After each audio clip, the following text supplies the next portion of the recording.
আপনার কি মনে হয় আমি কি করছি? আপনি বলবেন আমি প্রদীপ জ্বালাচ্ছি,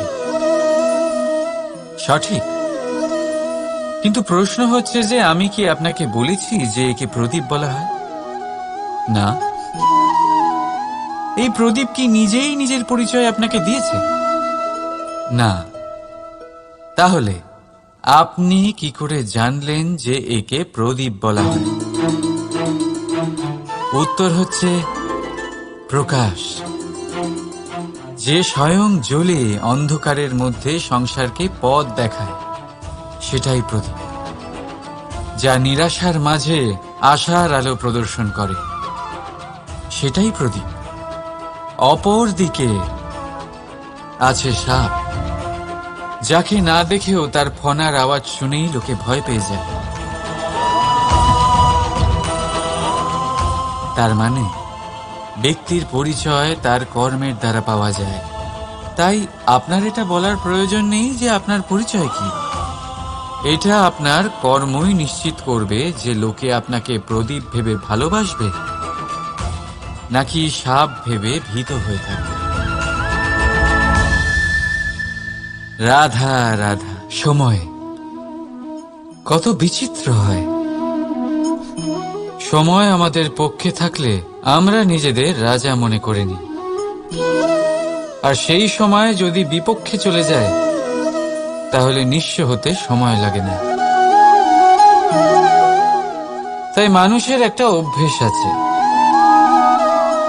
খারাপ সময়ের জন্য কিছু সঞ্চয় করা। আত্মীয়, বন্ধু খারাপ সময় পাশ থেকে সরে যায়। যশ, মান প্রতিকূল সময় চিরস্থায়ী হয় না। তাই মানুষ মনে করে অর্থ সঞ্চয় করাই শ্রেয়। অর্থের কোনো হৃদয় নেই যা সময়ের সাথে পরিবর্তিত হবে। সংসার বলে সর্বদা অর্থ সঞ্চয় করতে থাকুন। খারাপ সময় অবশ্যই কাজে লাগবে, কিন্তু আমি বলবো শুভ কর্ম করতে থাকুন, আনন্দে থাকুন, নিজের ওপর আর ঈশ্বরের ওপরে বিশ্বাস রাখুন। খারাপ সময় কখনো আসবেই না। রাধা রাধা। প্রকৃতি মানুষকে এক বিশেষ শক্তি দিয়েছে, অন্য জীবের থেকে বেশি শক্তি দিয়েছে। স্মরণ শক্তি। এই শক্তি মানুষকে অন্য জীবের থেকে ভিন্ন করে, ইতিহাস রচনা করার প্রেরণা দেয়, জ্ঞানকে বংশানুক্রমে এগিয়েও নিয়ে যায়। আর যারা ভুলে যান, অধিকাংশ সময় তারা উপহাস আর দয়ার পাত্র হয়ে যান। কিন্তু এটাই কি প্রকৃত রূপে সত্য? না। এই স্মরণ শক্তি মানুষের বিকাশের সব থেকে বড় বাধা হয়ে দাঁড়ায়। তার মনকে দূষিত করে দেয়। খারাপ অভিজ্ঞতা, কারোর করা বিশ্বাসঘাতকতা, কারোর কটাক্ষ বেশিরভাগ মানুষই ভুলতে পারেন না, আর তারপর প্রতিশোধ নিতে উদ্যত হন।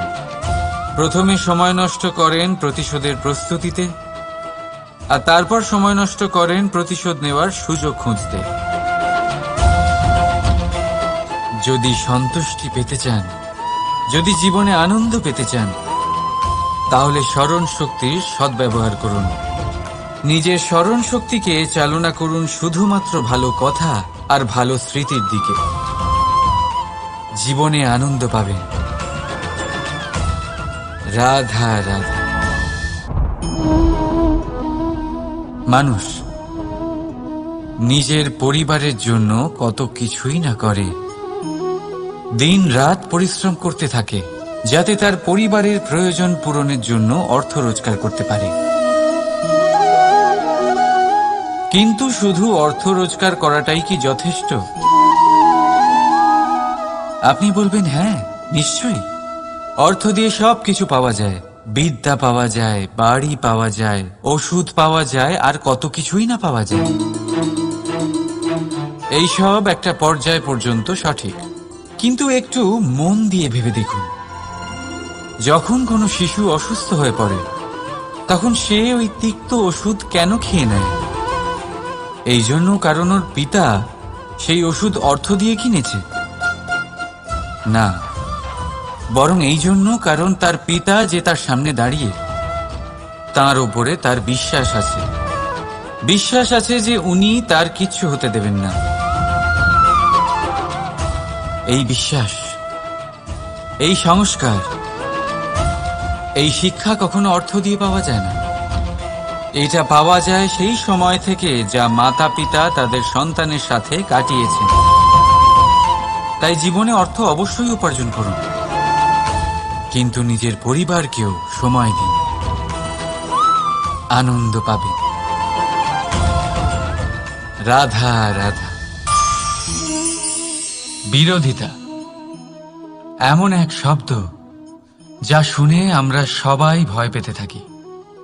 যদি কেউ আমাদের বিরোধিতা করে তা আমাদের সহ্য হয় না। আমরাও কারোর বিরোধিতা করে কোনো শত্রুতা করতে চাই না। এই ধরনের ভাবনা আমাদের মনে আসতেই থাকে।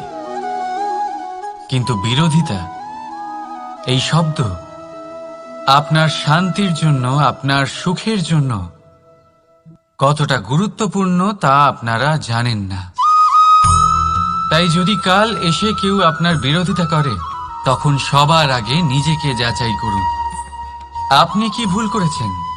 আপনার দোষ কি? নিজের মধ্যে কি ত্রুটি আছে সেটা বোঝার চেষ্টা করুন। নিজেকে সংশোধন করার চেষ্টা করুন, তারপর দেখুন বিরোধিতার এই আগুন আপনাকে স্বর্ণ থেকে কুন্দন বানিয়ে তুলবে। বলা হয় এই সংসারে খারাপ বেড়েই চলেছে, কিন্তু তার কারণ এ নয় যে খারাপ মানুষ বেড়ে চলেছে। তার কারণ হলো যে ভালো মানুষ, যাদের ভালো চিন্তা, ভালো বিচারধারা আছে, তারা খারাপের বিরোধিতা করতে পারে না। যদি আপনার সম্মুখে কোনো খারাপ কর্ম হয়, তাহলে তার বিরোধিতা করতে সংকোচ করবেন না, কারণ বিরোধিতার এই আগুন মন্দকে পিছুপা হতে অবশ্যই বাধ্য করে। রাধা রাধা। জীবনে আপনি এরকম মানুষও দেখবেন যারা এটা বলে, ভাবে, নিজেকেও বলে যে উনি সেই এমন ব্যক্তি যার মতো আমি হতে চাই। ঠিক আছে, কারোর থেকে প্রেরণা নেওয়াটা কোনো ভুল নয়, কিন্তু কখনো কখনো এই প্রেরণা গুরুত্বহীন হয়ে যায় আর আমরা শুরু করে দিই সেই ব্যক্তিকে নকল করতে। এখানেই থেমে যায় আমাদের উন্নতি। এবারে দেখুন, সংসারে শত কোটি রঙের ফুল আছে, কিন্তু তারা কখনো একে অপরকে নকল করে না। নকল করে না তাদের রং, নকল করে না তাদের সুগন্ধ। তাহলে আমরা করি কেন? প্রতিটা ব্যক্তির মধ্যে কোনো না কোনো প্রতিভা অবশ্যই থাকে, যা ফুটিয়ে তোলার সঠিক সময়ও আমাদের কাছে থাকে। কিন্তু সেই মানুষ সেই প্রতিভা নির্মাণ করার পরিবর্তে সময় নষ্ট করে অন্য কারোর মতো হওয়ার জন্য, কাউকে নকল করার জন্য। এটা করবেন না। সময়কে ব্যবহার করুন নিজের অস্তিত্ব নির্মাণ করার জন্য, কারণ কারোর ছায়া হওয়ার থেকে ভালো আপনি কারোর জন্য প্রেরণা হয়ে উঠুন। রাধা রাধা। আমরা সকলে পাথুরে রাস্তা এড়িয়ে চলি, কারণ এই পথের পাথর আমাদের যাত্রা আরো কঠিন করে তোলে, আমাদের পা আহত করে দেয়। কিন্তু একটা গুরুত্বপূর্ণ কথা আমরা ভুলেই যাই, এই কঠিন পথই না শুধু আমাদেরকে নিজেদের দুর্বলতার সাথে পরিচয় করায়, বরং আমাদের শক্ত হওয়ার প্রেরণাও দিতে থাকে। সময়ের সাথে ঠিক এমনটাই হতে থাকে। সবাই ভালো সময়ের অপেক্ষা করতে থাকেন, ভালো সময়ের জন্য পরিশ্রম করেন, তার জন্যই চিন্তা করেন, কিন্তু ভুলে যান যে ভালো সময় বহুবার আমাদের বিবেক নষ্ট করে দেয়। সেখানেই খারাপ সময় আমাদের বুদ্ধিকে সঠিক পথে চালিত করে। রাধা রাধা। ঘোড়াকে যতই প্রশিক্ষণ প্রদান করুন, তার মুখে লাগাম তো পরাতেই হবে। একজন ভালো চালক সেই ঘোড়ার লাগাম মাঝে মাঝে টেনে ধরে, তাকে সঠিক পথে চালিত করতে, যাতে সেই ঘোড়া দিগ্ভ্রান্ত না হয়। এবার একটু ভাবুন, ঠিক এরকমই হয় আমাদের মন। যদি এটা বিবেকের লাগাম দিয়ে মাঝে মাঝে আমরা টেনে না ধরি, তাহলে আমাদের এই মন দিগ্ভ্রান্ত হতে পারে। আর যদি আপনি আপনার লক্ষ্যে পৌঁছতে চান, তখন মনের এই লাগাম মাঝে মাঝে আপনাকে অবশ্যই টেনে ধরতে হবে, কারণ বিবেকের এই পথ প্রদর্শনই আপনাকে ভালোভাবে আপনার লক্ষ্যে পৌঁছে দেবে। মনে রাখবেন, আর আমার সাথে ভালোবেসে বলবেন, রাধা রাধা। আপনি কখনো জাঁতা কল দেখেছেন? তাতে গম পেশা হয়। গমকে এমনভাবে পেশা হয় যাতে আমরা তা খেতে পারি, জীবিত থাকতে পারি। আর যদি আপনি মন দিয়ে দেখেন, তাহলে কলের নিচের অংশ কখনো ঘোরে না, শুধুমাত্র উপরের অংশই ঘোরে। আর তবেই তা গম পিষতে পারে, আর তবেই রুটি তৈরি হতে পারে। কিন্তু ভেবে দেখুন, যদি কলের দুটো অংশই ঘুরতে থাকে, তাহলে কি হবে? তা গম পেশার বদলে একে অপরকে পিষে নিজেদের অস্তিত্ব শেষ করে দেবে। তাই জীবনে কোনো কাজ যখন মন আর মস্তিষ্ক মিশিয়ে করা হয়, তখনই তা সম্পন্ন হয়। কিন্তু যখন বিষয় হলো ভক্তির, তখন মস্তিষ্কের যুক্তির মৌন থাকা প্রয়োজন। আর যখন বিষয় হলো কর্ম আর ন্যায়ের, তখন মনের আবেগের মৌন থাকা প্রয়োজন। তাই মন আর মস্তিষ্কের এই সম্মিলনে সতর্ক থাকবেন। একসাথে অবশ্যই চলবে, কিন্তু একে অপরের বাধা যেন না হয়ে দাঁড়ায়। রাধা রাধা। আমি একটা এমন শব্দ যার অনেকগুলি মানে হয়, যার আসল অর্থ হল অহং। যদি আপনি কথা বলেন সৃষ্টির নির্মাণ নিয়ে, তাহলে আমি ব্রহ্মদেব হয়ে সৃষ্টির নির্মাণ করবে। যদি আপনি কথা বলেন প্রলয়ের, তাহলে সেই আমি মহাদেব হয়ে বিনাশ করবে। এই আমি সঙ্গতিপূর্ণ, কিন্তু শুধু ততক্ষণ যতক্ষণ আপনি এটা সবার সাথে ভাগ করছেন। কিন্তু আমরা বহুবার এর মানে বুঝতে পারি না। এই অহংকে সীমিত করে দিই একটা ব্যক্তি অবধি, শুধু নিজে। আর তখনই জেগে ওঠে অহংকার, যাতে প্রাধান্য পায় শুধুমাত্র আমি, আমরা নয়। আর একজন ব্যক্তি একা না উৎপাদন করতে পারে আর না করতে পারে সৃজন। এবারে দেখুন, বৃষ্টির এক ফোঁটা, তারও অস্তিত্ব আছে, কিন্তু তা ধরিত্রীতে পড়লেই সমাপ্ত হয়ে যায়। কিন্তু যখন ফোঁটাগুলি একসাথে পড়ে, তখন শুরু হয় বর্ষা, আর তখনই তৈরি হয় ধারা। রাধা রাধা। বলুন, কি দেখতে পাচ্ছেন আপনি? আমার হাতের এই সাদা বস্ত্র, নাকি এতে লেগে থাকা এই কালো দাগ? এবারে সত্যি কথা বলতে কি, আপনার নজর সবার আগে এই কালো দাগের উপরে গেছে। ঠিক আছে, এমনই তো হয়।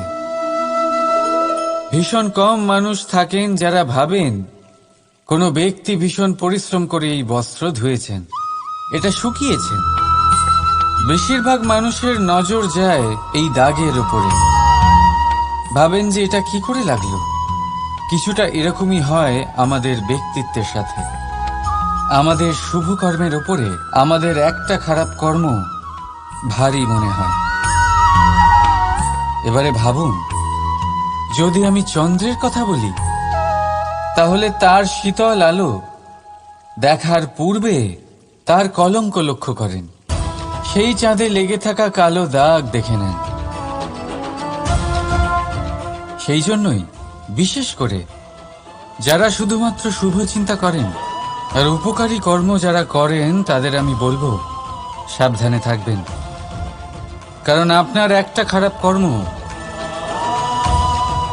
চিরকালের জন্য উদাহরণ হয়ে দাঁড়াবে। রাধা রাধা। সাফল্য। যদি আপনাকে জীবনে সাফল্য পেতে হয়, তাহলে আপনি একাধিক মানুষ পাবেন যারা একাধিক উপায় বলবে আপনাকে সাফল্য পাওয়ার। দীর্ঘ সময় ধরে পরিশ্রম, চেষ্টা, নির্ধারণ, নিষ্ঠা এই বিষয়ে ভাষণ দিতে থাকবেন। একাধিক রকমের উদাহরণ আপনার সামনে তুলে ধরবেন। কিন্তু আমার এটা মনে হয়, আমরা কেন সেই বিষয়ে কথা বলি না যা মানুষকে অসফল করে তোলে? শুধু দুটো ব্যাপার অসফল হওয়া নিশ্চিত করে। শুধু দুই ধরনের মানুষ বেশিরভাগ অসফল হন। প্রথম তারা যারা ভাবে অনেক কিছু কিন্তু কিছুই করে না, আর দ্বিতীয় তারা যারা অনেক কিছু করতে থাকে কিন্তু ভাবনা চিন্তা না করে। ভাবনা আর কর্ম, এদের মাঝে সামঞ্জস্য রাখা খুব জরুরি। যদি এটা থাকে, তাহলে জীবনে কখনো অসফল হবেন না। রাধা রাধা। আপনি অনেককে এই কথা নিশ্চয়ই বলতে শুনেছেন, এই ব্যক্তির দৃষ্টিতে দম্ভ আছে, এই ব্যক্তির চোখের ওপর অহংকারের পর্দা পড়ে আছে, ইত্যাদি ইত্যাদি। চলুন আমি আপনাকে একটা প্রশ্ন করছি, আপনি দেখেন কি দিয়ে? দৃষ্টি দিয়ে নাকি দৃষ্টিভঙ্গির সাহায্যে? ভাবুন। চিন্তায় পড়ে গেলেন নিশ্চয়ই। দৃষ্টি যে কোনো বস্তুর বা যে কোনো মানুষের শুধু বাইরের রূপটা দেখায়, যেখানে দৃষ্টিভঙ্গি আপনাকে সোজা ভগবান ভেবে পুজো করবেন নাকি ভগবানকে পাথর ভেবে পরিত্যাগ করবেন, সিদ্ধান্ত আপনার। কিন্তু এই সিদ্ধান্ত নির্ভর করে আপনার দৃষ্টিভঙ্গির ওপর। তাই নিজের দৃষ্টিভঙ্গি শুভ রাখুন, নিজের দৃষ্টিভঙ্গিতে ভালোবাসা রাখুন, আর আনন্দে বলুন রাধা রাধা। বড় বড় রাজমহলের বড় বড় ইমারতের চূড়া কত সুন্দর হয়, কিন্তু আপনি কি কখনো এই বিষয়ে ভেবেছেন যে এই সুন্দর চূড়ায় পৌঁছতে গেলে আপনাকে পৃথিবীতে পা ফেলতেই হবে? সেই সুন্দর চূড়ায় পৌঁছে দীপ্তি পাওয়ার জন্য আপনাকে একটা কঠিন পথ অবলম্বন করতেই হবে। যদি আপনি কোনো কঠিন পথে না গিয়ে এই পৃথিবীর সাহায্য ছাড়াই শুধু উচ্চতার দিকে অগ্রসর হতে থাকেন, তাহলে সর্বদা অসফল হবেন। সেই জন্য নিজের স্বপ্ন পূরণের এই যাত্রাতে নিজের পথ কখনোই হারাবেন না, নিজের পথ থেকে সরবেন না। যদি এমন করেন, তাহলে তো আপনার স্বপ্ন পূরণ হবেই না, তার সাথে আপনি নিজের পথও হারাবেন। রাধা রাধা।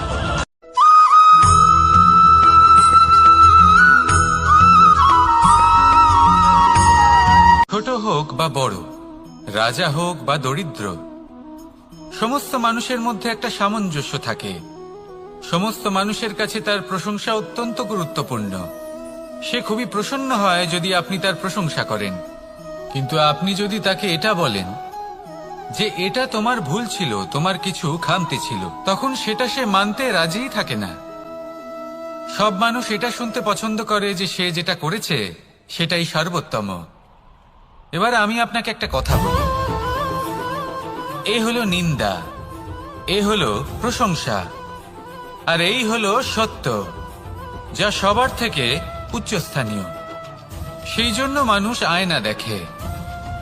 আয়না তাকে তার সৌন্দর্য দেখায় না, তাকে দেখায় যা সত্য, যাতে মানুষ আরো সুন্দর হওয়ার চেষ্টা করতে থাকে। তাই আয়না অত্যন্ত গুরুত্বপূর্ণ সত্যকে জানার জন্য। জীবনে নিন্দুকের মাহাত্ম্য প্রশংসকের মাহাত্ম্যের থেকে অনেক বেশি। কেন? কারণ তারা আপনাকে আপনার খামতি দেখায়, আপনার ভুলগুলো বুঝিয়ে দেয়, আপনাকে একটা সুযোগ দেয় নিজেকে শুধরে নিতে, নিজেকে আরো শ্রেষ্ঠ করে তুলতে, যা প্রশংসক করতে পারে না। তাই জীবনে যদি কখনো নিন্দা করা হয়, তাকে ভালোবেসে গ্রহণ করুন, ধন্যাত্মক রূপে গ্রহণ করুন। যদি নিজেকে কোনো শিক্ষা দেওয়া সম্ভব হয় তাহলে অবশ্যই দিন। দেখবেন মন প্রসন্ন হয়ে বলবে, রাধা রাধা। মানুষ যখন কোনো শক্তি লাভ করে তখন সে নিজেকে বলশালী মনে করে। শক্তি লাভ করলেই তার মধ্যে অহংকার চলে আসে, অভিমান চলে আসে। তার কারণ হলো সে একটা সহজ কথা বুঝতেই পারে না। এই সব যা হচ্ছে সময়ের জন্য হচ্ছে। সময়ের থেকে বেশি বলশালী আর কেউ নেই। এই সময়ের জন্যই রাবণ ভক্তি দ্বারা কৈলাস পর্বত তুলে নিয়েছিলেন। আবার সেই সময়ের জন্যই, সেই কারণেই রাবণকে বধ হতে হলো। তার সাথে সাথে রাক্ষস কুলও ধ্বংস হয়েছিল এবং লঙ্কাও ভস্ম হয়ে গেছিল। দেখতে গেলে জন্ম থেকে মৃত্যু পর্যন্ত এই যে সময়, সেটাই হলো জীবন। কিন্তু তার মধ্যেও যা সময় আসে কোনো কারণেই আসে। সেই সময় আমরা যাপন করে কিছু শিখতে পারি। তাই আজ যে সময় আপনার হাতের কাছে আছে তাকে মুষ্টিবদ্ধ করে রাখুন, তাকে সামলে রাখুন, তাকে সংযত করে রাখুন, অনুভব করুন, তার থেকে কিছু শিখুন, তাকে কোনোভাবেই ব্যর্থ হতে দেবেন না। আর এটা জেনে রাখুন যে ভবিষ্যতে যা কিছু হতে পারে, যা কিছু হতে চলেছে, সেটা না আপনি জানেন আর না তা আপনার বশে রয়েছে। সেই জন্য আজ অহংকার বা অভিমান করে নিজের ভবিষ্যতের ক্ষতি করবেন না, সেই অনর্থ ঘটাবেন না। এটাই হলো সময়ের অর্থ। আসুন আমার সাথে ভালোবেসে বলুন, রাধা রাধা। গুরু, যিনি পথ দেখান, আমাদের জীবনে অত্যন্ত গুরুত্বপূর্ণ, অত্যন্ত আবশ্যক। কিন্তু কিছু মানুষ মনে করেন যে গুরুর কোনো প্রয়োজন নেই, কারণ এই সমগ্র জ্ঞান মানুষের অন্তরেই নিহিত রয়েছে। এবার প্রশ্ন এটাই, যদি সমস্ত জ্ঞান মানুষের অন্তরে নিহিত থাকে তাহলে গুরুর কি প্রয়োজন? আর যারা আজ পর্যন্ত গুরুকে মেনে এসেছেন তারা কি অনুচিত করেছেন? এর উত্তর আমি আপনাকে দেব একটা উদাহরণ দ্বারা। একটা কাঠ যা জ্বলনশীল, জ্বলনের ঊর্জা তার অন্তরে নিহিত রয়েছে, কিন্তু তার জ্বলনের জন্য বাইরে থেকে একটা অনুঘটকের প্রয়োজন হয়। এই অনুঘটকই হলেন আপনার গুরু। উত্তাপ যা একটা কাঠকে জ্বালাতে পারে, সেই উত্তাপ হলো গুরুর প্রচেষ্টা। যদি সেই গুরুই না থাকে, তার প্রচেষ্টাই না থাকে, তাহলে সেই সমস্ত জ্ঞান যা মানুষের অন্তরে নিহিত তা ব্যর্থ হয়ে যাবে। যদি আপনার সাথে আপনার গুরু থাকেন, আপনার পথ প্রদর্শন করেন, আপনার অন্তরের জ্ঞানকে বাইরে নিয়ে আসতে পারেন, তাহলে তাকে সম্মান করুন আর আমার সাথে ভালোবেসে বলুন, রাধা রাধা। বিপদ আপদ আপনাকে সন্ত্রস্ত করে রাখতে পারে, কিন্তু এই বিপদ প্রত্যেকের জীবনে কোনো না কোনো কারণে থাকে। এটা আপনাকে দেখায় যে আপনার মধ্যে কি খামতি রয়েছে, কেন রয়েছে।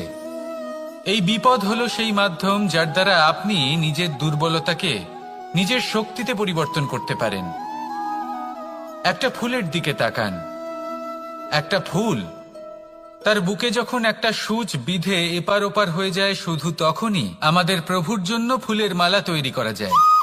সেই জন্য কখনোই বিপদকে ভয় পাবেন না, তার থেকে দূরে পালাবেন না, একে স্বাগত জানান। বোঝার চেষ্টা করুন এই বিপদ কেন আছে। যদি বিপদকে বুঝতে পারেন তবেই জীবনকে বুঝতে পারবেন। যদি জীবনকে বুঝতে পারেন তবে এই বিপদকে সম্পদে পরিণত করতে পারবেন। আসুন আর আমার সাথে ভালোবেসে বলুন, রাধা রাধা। পরিকল্পনা অত্যন্ত গুরুত্বপূর্ণ, এটা আমাদের জীবনে অত্যন্ত আবশ্যক, এটা আমাদের জীবনে। কিন্তু এই পরিকল্পনা ঠিক কতটা হওয়া উচিত, অর্থাৎ এই পরিকল্পনার সম্পর্কে কতটা চিন্তা করা উচিত, কতটা ভবিষ্যতের বিষয়ে চিন্তা করা উচিত। এবার দূরদর্শিতা অত্যন্ত বিশিষ্ট গুণ মানব জীবনে, কিন্তু দূরদর্শিতায় এতটাও মগ্ন হওয়া উচিত নয় যে কাছের জিনিসগুলোই নজরে না পড়ে। আজকের কথা বাদ দিয়ে শুধুই ভবিষ্যৎ নিয়ে চিন্তা করা অনুচিত। এবার দেখুন, পরিকল্পনা করুন, কিন্তু তার থেকে বেশি উপভোগ করুন। এই মুহূর্ত সম্পর্কে অবগত নয়, কিন্তু ভবিষ্যতের কথা আমরা চিন্তা করতে থাকি। আমি এটা অনুভব করতে চাই, ওইটা অনুভব করতে চাই, ওই আনন্দ প্রাপ্ত করতে চাই। এটা অনুচিত। পরিকল্পনা করুন, সংযত করুন, কিন্তু আজকে, বর্তমানকে, এই মুহূর্তকে, জীবনের বাস্তবিক আনন্দ এটা, আর জীবনযাপনের সব থেকে শ্রেষ্ঠ পথও এটা। আসুন আমার সাথে ভালোবেসে বলুন, রাধা রাধা। কখনো কখনো মনে এই ভাবনা আসতেই পারে যে ঈশ্বর আজ পর্যন্ত এত রূপে অবতীর্ণ হয়েছেন, এতবার এই পৃথিবীতে এসেছেন, তারপরেও এই সংসারে কোথাও না কোথাও এই পাপ বসবাস করে। এটার কারণ কি? এটার কারণ আমরা স্বয়ংই। যখন কোনো ব্যক্তি এই পৃথিবীর পথপ্রদর্শন করে, এই সংসারকে উচিত দিশা দেখায়, এই সংসারের মঙ্গল করে, আমরা সেই ব্যক্তিকে মানুষ থেকে ঈশ্বর বানিয়ে ফেলি। সেই ব্যক্তির পতন স্বয়ং আমাদের হাতেই হয়ে যায়, কারণ সেই ব্যক্তি তার শ্বাস প্রশ্বাসের জন্য হয় না। সেই ব্যক্তি হলো সেই ভাবনা যা সে এই সংসারকে প্রদান করেছে। আমরা সেই ব্যক্তির ভাবনাটারই অন্ত করে দিই। এটা উচিত নয়। আমরা ওনাকে প্রভু মেনে নিই। প্রভু মানার পর আমরা ওনার কাছে প্রার্থনা করি, হে প্রভু আমাদের সাহায্য করুন। যদি উনি প্রভুও হন, তাও উনি পৃথিবীতে এসেছেন মনুষ্য রূপে। যা কর্ম করেছেন, যা শক্তি প্রাপ্ত করেছেন, এই দেহ থেকেই প্রাপ্ত করেছেন। আপনাদের এটা বোঝানোর জন্য যে এই কাজ আপনিও করতে পারেন। যারা সৎ আত্মা থাকেন, তাদের জন্য সর্বশ্রেষ্ঠ শ্রদ্ধাঞ্জলি হলো এটাই যে আপনি তাদের পদচিহ্ন অনুসরণ করে চলুন। না ওনাদের স্মরণে থাকুন, না পুষ্পের মালা ওনাদের চরণে রাখুন, বরং তাদের ভাবনাকে অনুসরণ করে সেই ভাবনা নিয়ে এগিয়ে চলুন। এটা না শুধু আপনার জন্য, বরং সমগ্র সংসারের জন্য লাভদায়ক। তাহলে এটাই করুন, আর আমার সাথে ভালোবেসে বলুন, রাধা রাধা। যখন কঠোর রোদে আমাদের শরীর উত্তপ্ত হয়ে যায়, আমরা গরম অনুভব করি, তখনই যদি বর্ষা হয় আর বৃষ্টির জলের ফোঁটা আমাদের শরীরে এসে পড়ে, তখন কেমন অনুভূতি হয়? বর্ষার এই জলের ফোঁটা যখন ধরিত্রীতে পড়ে, তখন যে নাদ উৎপন্ন হয়, মনে হয় যেন এক সঙ্গীত। এমন এক সঙ্গীত যা স্থিরতার সাথে আমাদের বুঝিয়ে দেয় যে এই সূর্যের উত্তাপ, এই রোদ, তা চিরকালের জন্য থাকবে না। সূর্যের কিরণের যতই তেজ থাকুক, যখন বর্ষা আসবে, এই রোদের কিরণকে শীতল করবে। সূর্যের তেজ যতই বেশি হোক না কেন, কখনো না কখনো কালো মেঘ আসবে আর সূর্যকে ঢেকে দেবে। অর্থাৎ এই প্রকৃতি আমাদের শিক্ষা দেয় যে কারোর প্রকাশ, যে কারোর মেধা চিরকাল টিকে থাকে না।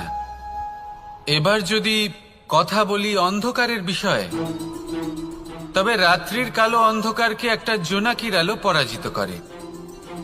অর্থাৎ অন্ধকারও চিরকালের জন্য বজায় থাকে না। এটা কি আমরা বুঝলাম? তবে আপনাদের দুটো সহজ প্রশ্ন করব। জীবনে যখন কিছুই আপনাদের সাথে চিরকাল থাকবে না, তাহলে অহংকার কি নিয়ে? আর জীবনে যদি প্রত্যেক দুঃখ, বিপদ, সমস্যা একটা সময়ের পর আপনাকে ছেড়ে চলে যায়, তাহলে পরাজয় মানবেন কেন?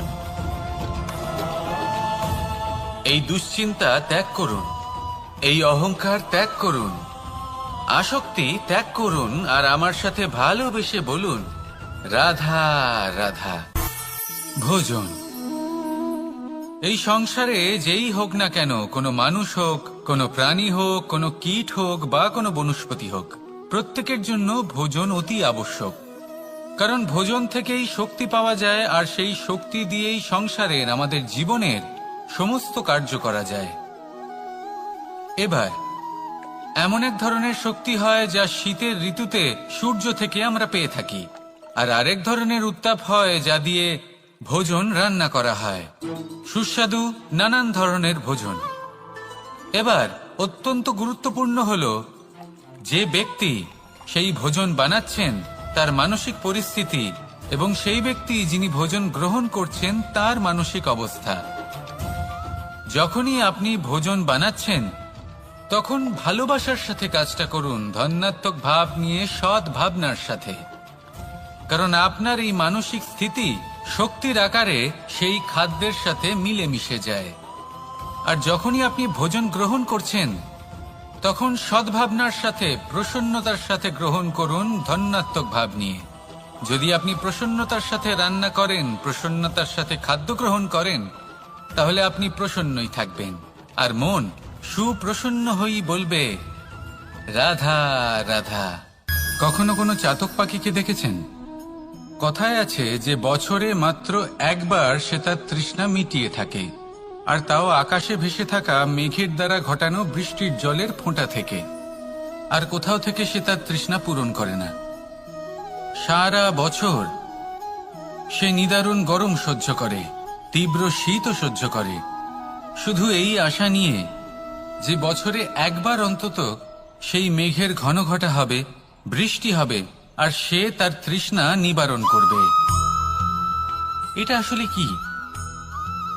এটা আসলে বিশ্বাস। সেই বিশ্বাস যে বছরে একবার সেই মেঘ আসবে তৃষ্ণা নিবারণ করতে। যেমন দেখুন, একটা সূর্যমুখী ফুল সারা রাত অন্ধকারের সাথে যুদ্ধ করে, কারণ তার বিশ্বাস যে ভোরবেলায় সূর্য তাকে অবশ্যই দর্শন দেবেন। সেটাও বিশ্বাস ছিল যার উপর ভরসা করে মনু একটা নৌকা নিয়ে বেরিয়ে পড়েছিলেন এবং সমস্ত সৃষ্টিকে প্রলয়ের হাত থেকে বাঁচিয়েছিলেন। সেটাও ছিল ভালোবাসার প্রতি বিশ্বাস, যার উপর ভরসা করে বানর এবং ভাল্লুক সেনা নিয়ে শ্রীরাম আক্রমণ করেছিলেন সমস্ত বরদানপ্রাপ্ত অসুরগণ এবং রাক্ষসগণের লঙ্কায়, এবং জয় লাভ করেছিলেন। এই বিশ্বাসই হলো এই বিশ্বের আশা। বিশ্বাস রাখুন যে আপনি হলেন সর্বশ্রেষ্ঠ এবং শুধুই নিজের কর্ম করতে থাকুন। এই বিশ্বাসের আশাই আপনাকে প্রতি মুহূর্তে বল প্রদান করবে। এ হলো আমার বিশ্বাস। আসুন আর আমার সাথে ভালোবেসে বলুন, রাধা রাধা। সৌন্দর্য। মানুষ নিজের সৌন্দর্যের বিষয়ে কতটা ভাবে, চায় যে সে সব থেকে বেশি রূপবান হবে, সব থেকে বেশি সুন্দর হবে। কিন্তু সৌন্দর্যের পরিভাষা কি তা কি সে জানে? কোনো মাকে জিজ্ঞেস করুন, ওনার জন্য সৌন্দর্যের পরিভাষা ওনার সন্তান।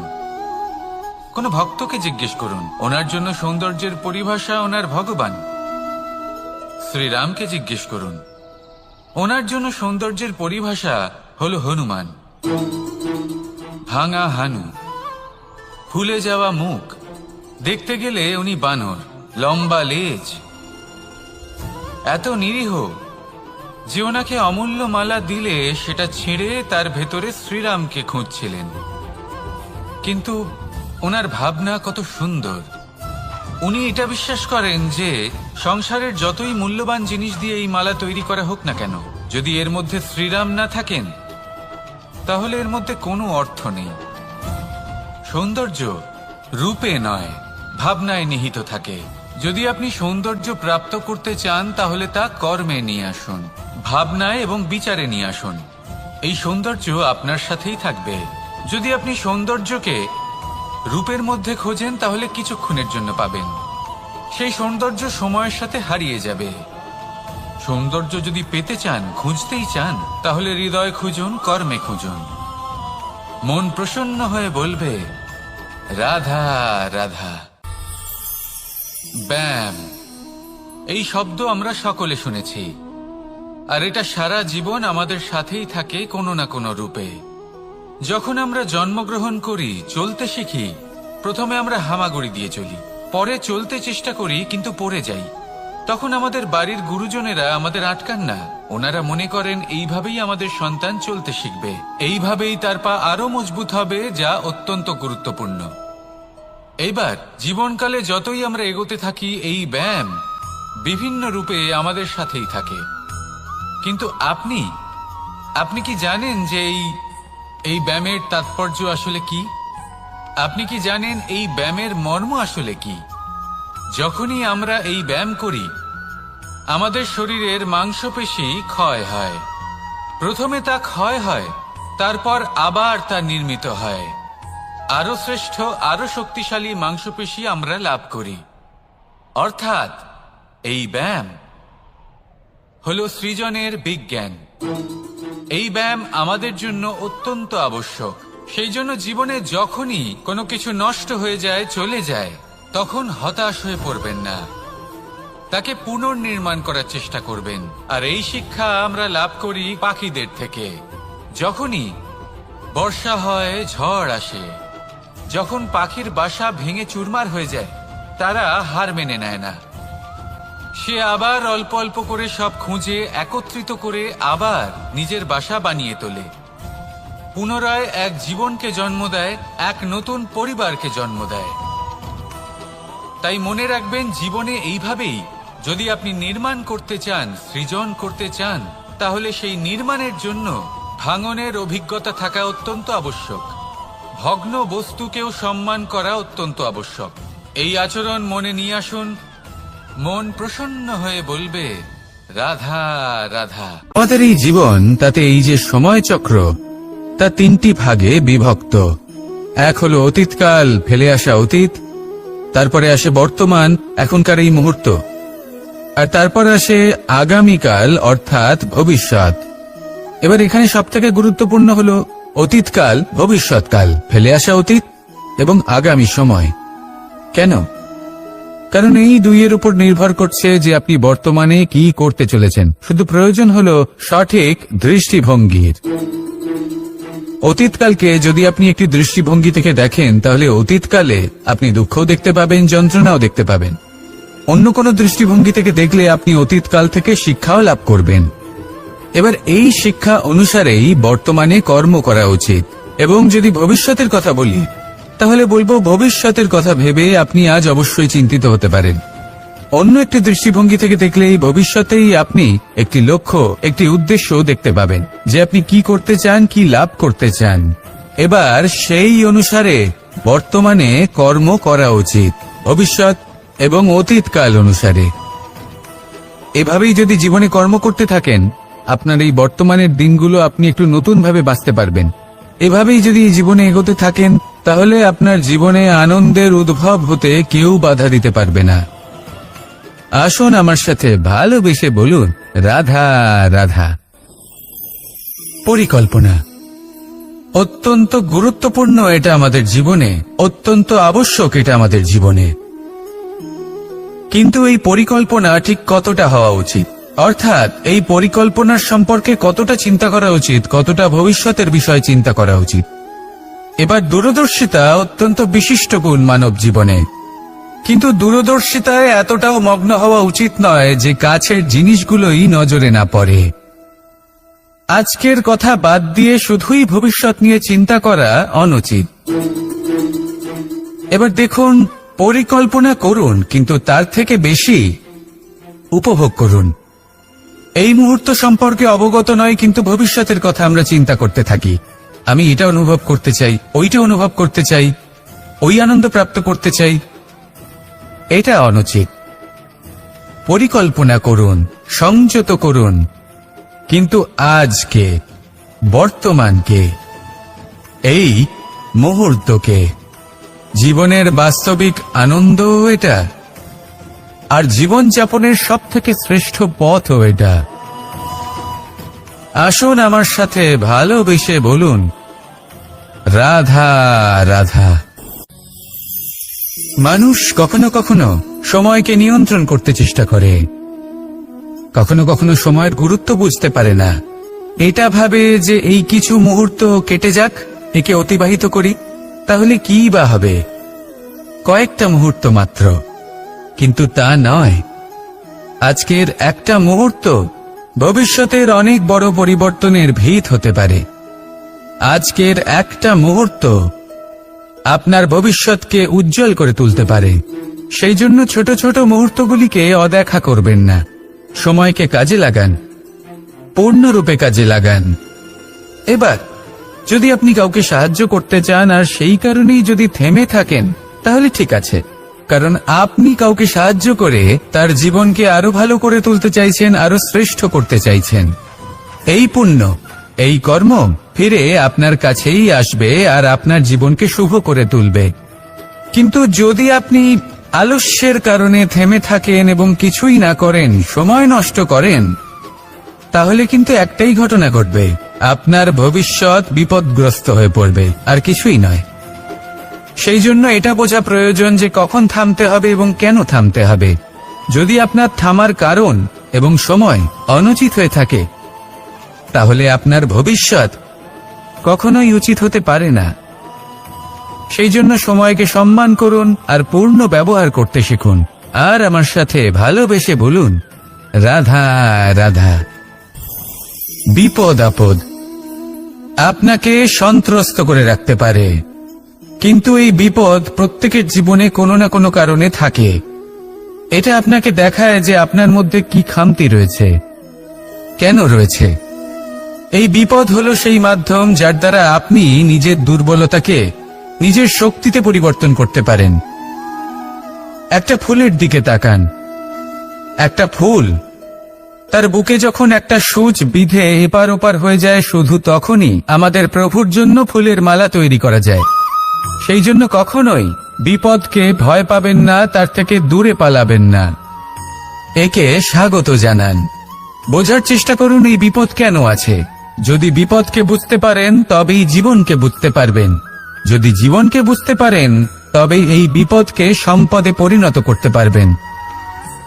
আসুন আর আমার সাথে ভালোবেসে বলুন, রাধা রাধা।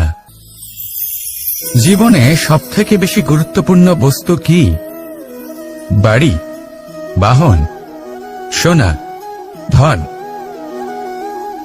যদি আমি সত্যি বলি, তাহলে জীবনে সবথেকে বেশি গুরুত্বপূর্ণ বস্তু কোনো বস্তুই নয়। যদি কিছু গুরুত্বপূর্ণ থাকে, তাহলে তা হলো অনুভূতি, করুণা, মিত্রতা, মাতৃত্ব, বাৎসল্য, আর সবথেকে বেশি গুরুত্বপূর্ণ ভালোবাসা। নিজেদের এই জীবনে যদি আপনি শুধুমাত্র বস্তুর খেলাতে মেতে থাকেন, তাহলে জীবনে আনন্দ কখনোই থাকবে না। নিজের এই জীবনকে অনুভূতির পীঠস্থান বানিয়ে তুলুন। এই মন প্রসন্ন হয়ে বলবে, রাধা রাধা। সাগরের ঢেউ সমুদ্র তটে ধাক্কা খেয়ে, পাথরের সাথে ধাক্কা খেয়ে তার আকার বদলে দিতে পারে। বিভিন্ন আকারের পাথরে এদের ঘষে ঘষে গোলাকার বানিয়ে দিতে পারে, কিন্তু এই সাগরের ঢেউ এদের নিজেদের আকার কখনো বদলায় না।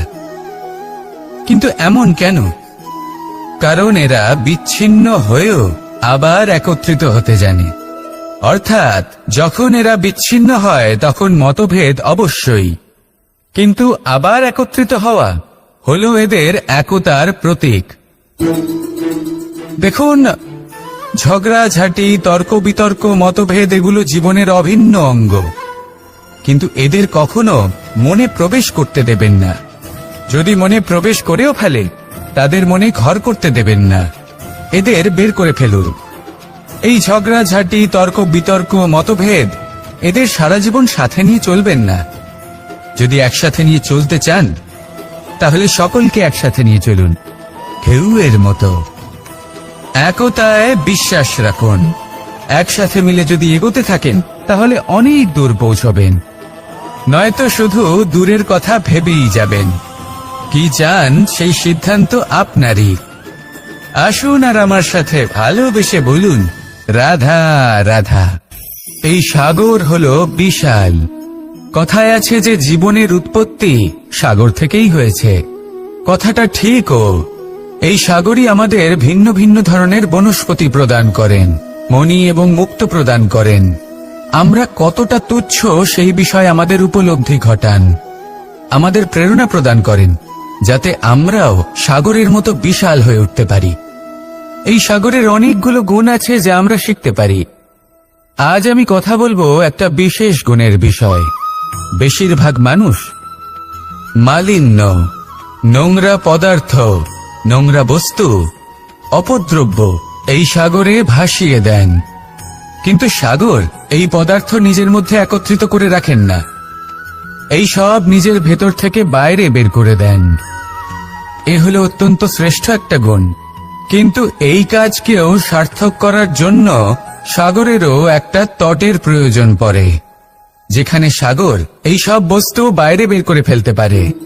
আর মানুষও ভিন্ন কিছু নন। দেখুন, মানুষেরও তো একটা তটের প্রয়োজন পড়ে। এই তট, তিনি হয়তো আমাদের গুরু হতে পারেন, আমাদের মা বাবা হতে পারেন, ভাই বা মিত্র হতে পারেন, বা হয়তো সেই সমস্যাগুলি যার থেকে আমরা দূরে পালিয়ে যাচ্ছি। কারণ যখন আপনি এই সমস্যাগুলির সম্মুখীন হবেন, শেষ পর্যন্ত আপনি শিক্ষাই পাবেন। সব থেকে বেশি গুরুত্বপূর্ণ এই মনকে পবিত্র রাখা। আর তার জন্য একটাই উপায় আছে, এই মন তার মন্থন করা। যদি এই মনের মন্থন করেন তাহলে পূর্ণরূপে পবিত্র হবেন। আর এই মন, আপনি তো জানেনই, প্রসন্ন হয়ে বলবে, রাধা রাধা। যদি আমি আমার চোখ বেঁধে কোনো একটা নির্দিষ্ট দিকে নিজের সমস্ত শক্তি প্রয়োগ করে ছুটে যাই, তাহলে কি হবে? আমি কোথাও ধাক্কা খেতে পারি, নিজের ক্ষতি করতে পারি, কোথাও পড়ে যেতে পারি, তাই না? অর্থাৎ এটা নিশ্চিত এই কাজ আমার করা উচিত নয়। কিন্তু আজকের দিনে প্রত্যেকটা মানুষ এই কাজই করছেন, তাই না? কোনো কাজ করার পূর্বে সেই কাজের বিষয়ে সম্পূর্ণ তথ্য কোথায় সংগ্রহ করছেন? শুধু এটুকু জানেন যে এই কাজটা করলে কত ধন অর্জন করবেন আর কত নাম হবে, আর ব্যাস সামনে এগিয়ে যান। এটা উচিত নয়। পূর্ণরূপে যে কোনো কাজ করার আগেই সেই কাজের বিশ্লেষণ করে নেওয়া উচিত, তা বুঝে নেওয়া উচিত, এবং সেই বিষয়ে অবশ্যই খেয়াল রাখা উচিত যে আপনার শরীর এবং আপনার মন এই কাজ করার জন্য কি প্রস্তুত রয়েছে। যদি তা না হয় তাহলে প্রথমে নিজেকে শুধরে নিন, তারপরে সেই কাজ করুন। যদি এইভাবে জীবনে সামনে এগোন, তাহলে সাফল্যের সম্ভাবনা জীবনে অনেক বেশি বেড়ে যাবে। তাহলে এটাই করুন, আর আমার সাথে ভালোবেসে বলুন, রাধা রাধা। আমরা জীবনে চলতে চাই, সামনে এগোতে চাই, কিন্তু কখনো কখনো এমন হয় যে আমরা আমাদের লক্ষ্য দেখতেই পাই না। আমরা চিন্তিত হয়ে পড়ি, ব্যতীত হয়ে পড়ি, আমরা কিছু বুঝতেই পারি না। এই মন অশান্ত হয়ে যায়। কিন্তু যদি আপনি থেমে যান, তাহলে নিজের পথ এবং নিজের লক্ষ্য থেকে সরে যাবেন। সেই জন্য চলতে থাকুন, থামবেন না। যতদূর পারবেন চলতে থাকুন, যতদূর দৃষ্টি যাচ্ছে চলতে থাকুন। তারপরেই দেখবেন পরবর্তী পথ আপনা থেকেই আপনার সামনে আসবে। কারণ আপনার দৃষ্টির সীমা থাকতেই পারে, দৃষ্টিভঙ্গির সীমা নেই। আপনার পথের সীমারেখা থাকতেই পারে, কিন্তু সেই পথে চলার সাহসের সীমা নেই। সেই জন্য নিজেকে অসীমিত করে তুলুন। এই সীমারেখা আপনা থেকেই দূর হয়ে যাবে, লক্ষ্য নিজে থেকেই দেখতে পাবেন, আর এই মন সুপ্রসন্ন হয়ে বলবে, রাধা রাধা। সম্পর্ক হলো আমাদের জীবনের একটি আধার। কিছু সম্পর্ক এমন যা আমরা জন্মসূত্রে লাভ করি, যেমন পরিবার, মা বাবা। কিছু সম্পর্ক আছে যা আমরা জীবনে অর্জন করে থাকি, তা সে প্রেমের হোক, স্নেহের হোক বা বন্ধুত্বের। এই সকল সম্পর্ক লাভ করার বা গড়ে তোলার 5টি ধাপ রয়েছে। প্রথম ধাপ, কোনো ব্যক্তির সাথে আলাপ হওয়া, তার সাথে কথা বলা বা তাকে দেখা। দ্বিতীয় ধাপ, সে ব্যক্তিকে আমাদের ভালো লাগা। তৃতীয় ধাপ, আমাদের এটা চাইতে শুরু করা যে জীবনে এই ব্যক্তি যেন আমাদের বন্ধু হন, আমাদের জীবনে থাকেন, বা আমাদের কাউকে ভালোবেসে ফেলা আর এটা আমাদের ভাবা বা চাওয়া যে সেই ব্যক্তি যেন আজীবন আমার সাথে থাকেন, আমার জীবনে আমার সাথী হয়ে। চতুর্থ ধাপ, লাভ করা। এবার এই ধাপটি অনেক মানুষের পক্ষেই খুবই সরল হয়, বড়ই সরলভাবে নিজেদের সঙ্গীকে লাভ করে থাকেন। কিছু মানুষের জন্য এই ধাপ অত্যন্ত কঠিন হয়ে থাকে। অনেক প্রতিকূল পরিস্থিতির ওপর জয়লাভ করে তারা সঙ্গীকে লাভ করেন, কিন্তু লাভ অবশ্যই করেন। এরপরে আসে পঞ্চম, অন্তিম এবং সব থেকে গুরুত্বপূর্ণ ধাপ। সেটা হলো সেই সম্পর্ক পালন করা। এটা হলো এমন এক বিষয় যা প্রত্যেক মানুষের শেখা উচিত। যদি ব্যক্তি নিজের জীবনে সম্পর্ক রক্ষা করতে শিখে যান, তবে প্রত্যেক সম্পর্ক তার জীবনকে স্বর্গ করে তুলবে। আসুন আর আমার সাথে ভালোবেসে বলুন, রাধা রাধা। রাধা কখনো কখনো আমার জন্য বড়ই সুগন্ধি আতর নিয়ে আসে, পারিজাত ফুলের মালা নিয়ে আসে আমার প্রসাধন করবে বলে, এবং আমার সব থেকে বেশি প্রিয় মাখন নিজে হাতে বানিয়ে আনে আমাকে নিজে হাতে খাইয়ে দেবে বলে, সবকিছু আমাকে প্রসন্ন করবে বলে। কিন্তু আপনি কখনো ভেবেছেন যে এই আতর কিভাবে বানানো হয়? সহস্র ফুলের পাপড়ি একসাথে পিষে নিতে হয়, তারপরে তার থেকে যে রস নিঃসৃত হয় সেই রস দ্বারাই আতর তৈরি হয়। অনেক সংখ্যক ফুলকে অসীম যন্ত্রণা ভোগ করতে হয়, তবে তারা আমার প্রসাধন সামগ্রী হয়ে উঠতে পারে। দুধ থেকে মাখন তৈরি করার জন্য কতটা পরিমাণ মন্থন সহ্য করতে হয় সেটা আপনি জানেন। ঠিক সেই রকমই হলো আমাদের জীবনও। বিপদও আসে, কঠিন পরিস্থিতিও আসে, এর সম্মুখীন হতে শিখুন। মনে রাখবেন, আপনি হলেন সেই দুধ যাকে মন্থন সহ্য করতে হবে মাখন হয়ে ওঠার জন্য। মনে রাখবেন, আপনি হলেন সেই ফুলের মতন যাদের পিষ্ট হতে হবে সুগন্ধি আতর হয়ে ওঠার জন্য, যাকে এই সংসার পছন্দ করে। কখনো কখনো জীবনে আপনার সাথে খারাপ শুধুমাত্র এই কারণে ঘটে যাতে আপনার শ্রেষ্ঠ রূপ এই সংসারের সামনে আসতে পারে। শুধুমাত্র কঠিন পরিস্থিতি এবং বিপদকে একটা সুযোগ হিসেবে দেখার চেষ্টা করুন। আপনার জন্য এই সংসার বদলে যাবে, সংসারকে দেখার দৃষ্টিভঙ্গি পাল্টে যাবে, আপনার ভাগ্য পাল্টে যাবে, আর এই মন প্রসন্ন হয়ে বলবে, রাধা রাধা। কি অমূল্য, কি সুন্দর এই রত্ন। এবার ভেবে দেখুন, যদি আমি এই রত্নকে ব্যবহার করি আখরোট ভাঙার জন্য, তাহলে কি হবে? বা ভেবে দেখুন, এই রত্ন নিয়ে আমি যদি বন্ধুদের সাথে খেলা করতে শুরু করে দিই, তাহলে কি হবে? আপনি তো হাসবেন আমার ওপর। আপনি বলবেন, এত অমূল্য একটা রত্ন, এর দ্বারা কত দুঃখ দূর করা সম্ভব। এই মূল্যবান রত্নের আমি অপব্যবহার করছি। একদম ঠিক বলেছেন, আমি মেনে নিচ্ছি। মূল্যবান বস্তুর অপব্যবহার করা অনুচিত, কিন্তু আপনিও তো তাই করছেন, তাই না? ভেবে দেখুন, মানুষ এই সংসারের সর্বশ্রেষ্ঠ প্রাণী, আর মানুষের এই শরীর সব থেকে মূল্যবান রত্ন।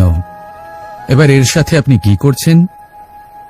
অপব্যবহার করছেন না, নিজের স্বাস্থ্যের যত্ন নিচ্ছেন না, আপনি অনুচিত পথে চলছেন শুধুমাত্র ধন অর্জন করার জন্য, পাপ কাজ করছেন, কি না করছেন? এটা অপব্যবহার নয়?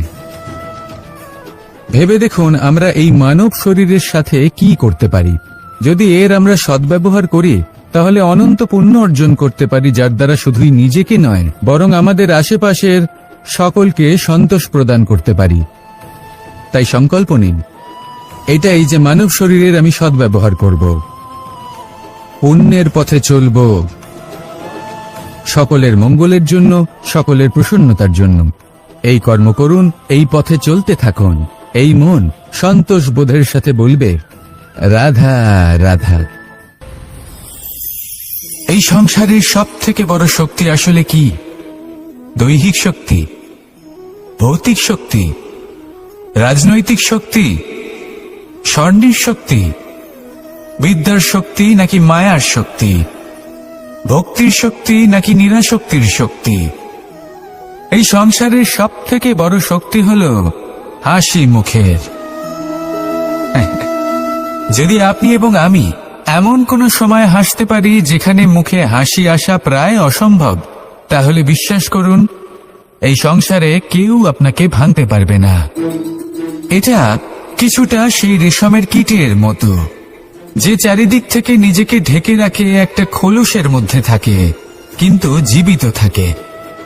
এই হাসি মুখ এটা শুধুমাত্র একটা আবেগ নয়, এটা সংসারের যে কোনো অভাব দূর করে।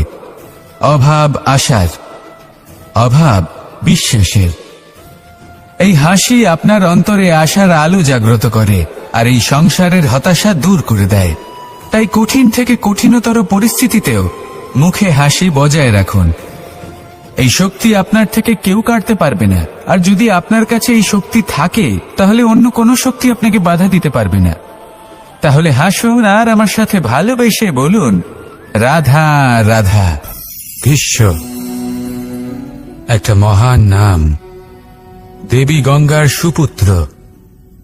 স্বয়ং বৃহস্পতি এবং পরশুরাম ছিলেন ওনার শিক্ষাগুরু। অত্যন্ত মহান যোদ্ধা ছিলেন। কিন্তু এই মহান যোদ্ধা, ইনি ইতিহাসে আজ পর্যন্ত সেই সম্মান পেলেন না যার উনি যোগ্য ছিলেন। কারণ নির্বাচন। রাজ সিংহাসনের সেবা করার প্রতিজ্ঞা নিয়েছিলেন উনি। এবার রাজ সিংহাসনে যেই বসুক না কেন, তার সেবা করা, তার প্রত্যেক আদেশ পালন করা, এটাই ছিল ওনার প্রতিজ্ঞা। তা সেই ব্যক্তি উচিত হোক বা অনুচিত, সে উচিত পথে চলুক বা অনুচিত পথে চলুক, সুপাত্র হোক বা কুপাত্র, উনি তার সেবা করতে থাকলেন, তার প্রত্যেক আদেশ পালন করতে থাকলেন, নিজের প্রতিজ্ঞা পালন করতে থাকলেন। ধৃতরাষ্ট্র নেত্রহীন অবশ্যই ছিলেন, কিন্তু এতটাও নেত্রহীন ছিলেন না যে উনি প্রজাদের চোখের জল, ধর্ম অধর্ম দেখতে পাবেন না। উনি সব বুঝতে পারতেন। আর এদিকে ভীষ্ম নিজে প্রতিজ্ঞাবদ্ধ হয়েছিলেন। দুর্যোধন অনুচিত পথে চালিত হচ্ছিল, তাও উনি তাকে সঙ্গ দিতে থাকলেন। আর পরিণামস্বরূপ আজ পর্যন্ত ইতিহাসে উনি সেই স্থান পেলেন না, সেই সম্মান পেলেন না যার যোগ্য উনি ছিলেন। যদি আপনি কোনো প্রতিজ্ঞা করে থাকেন, তা সে যতই কোনো উচিত কারণের জন্য হোক না কেন, যদি আস্তে আস্তে সময়ের সাথে সেই প্রতিজ্ঞা আপনাকে অনুচিত পথে চালিত করে অধর্মের পথে নিয়ে যায়, পাপের পথে নিয়ে যায়, তাহলে সেই প্রতিজ্ঞা ভঙ্গ করা অত্যন্ত আবশ্যক। সময় অনুসারে নিজেকে বদলানো আবশ্যক। নয়তো এই প্রতিজ্ঞা আপনাকে দিয়ে পাপ কর্ম করাবে, কুকর্ম করাবে, আর আপনার বিনাশের কারণ হবে। আসুন আমার সাথে ভালোবেসে বলুন, রাধা রাধা। আমার দাদা আমাকে অনেকবার বলেছেন, কানাই তুমি তো স্বয়ং নারায়ণ, তুমি এক তড়িতেই সবকিছু এমনি ঠিক করে দাও না কেন? এবার দাদাকে কি করে বোঝাবো? আচ্ছা, আপনি নিজেই ভেবে দেখুন। সিংহকে জঙ্গলের রাজা বলা হয়, কিন্তু সিংহ শুধুমাত্র তার ইচ্ছে প্রকাশ করলেই কোনো হরিণ কি নিজেই হেঁটে তার কাছে আসবে? নিজেই কি রাজি হয়ে যাবে তার আহার হওয়ার জন্য? না, কখনোই না। যে কোনো কাজকে সফল করে তোলার জন্য আপনাকে চেষ্টা করতে হবে, পরিশ্রম করতে হবে, যাতে সেই কাজ ভালোভাবে সম্পন্ন হয়। শুধু ইচ্ছে দিয়েই কোনো কার্যসিদ্ধি হবে না। ইচ্ছে থেকে স্বপ্ন তৈরি হয়, তবে সেইগুলো সফল করতে গেলেও আপনাকে পরিশ্রম তো করতেই হবে। মনে করুন আপনার ইচ্ছে হলো খেতে, আর কোনো দয়ালু ব্যক্তি এসে আপনার সামনে খাবার রেখে দিল, তাও তা খেতে গেলে পরিশ্রম আপনাকেই করতে হবে।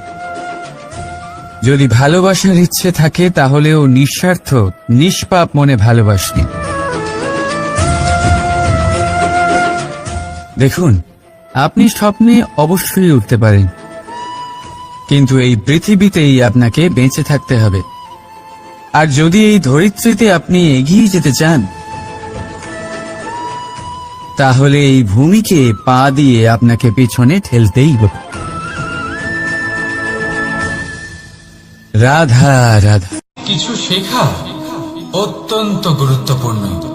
এবার কি কি শিখতে হবে সেই সব শেখানোর জন্য অনেক শিক্ষক রয়েছেন, কিন্তু কি শিখবেন না আর কি করবেন না এটা আমাদের নিজের অভিজ্ঞতা দিয়ে শিখতে হয়। কিন্তু তার মানে এটা নয় যে যদি আপনাকে শিখতে হয় যে আগুনের তাপ কতটা, আপনাকে আগুনের মধ্যে হাত দিতে হবে। না, অন্য কারোর অভিজ্ঞতা দ্বারাও শিখতে পারেন। প্রশ্ন শুধুমাত্র একটাই যে আপনি কি শিখতে চান নাকি চান না। যদি আপনি এটাই ভাবেন যে আমি শুধুই নিজের অভিজ্ঞতা দ্বারাই শিখতে চাই, তাহলে জীবনকাল ছোট মনে হবে, অনেক কিছুই শিখতে পারবেন না। তাই নিজের সাথে সাথে বড়দের অভিজ্ঞতার দ্বারাও শেখা শুরু করে দিন। এই সংসারের অভিজ্ঞতা দ্বারা শিখতে শুরু করে দিন। আর এটা নিশ্চিত রূপে শেখা আবশ্যক যে কখন কি করবেন না, কোথায় থামতে হবে আর কোথায় থামবেন না। তাহলে আসুন আর আমার সাথে ভালোবেসে বলুন, রাধা রাধা।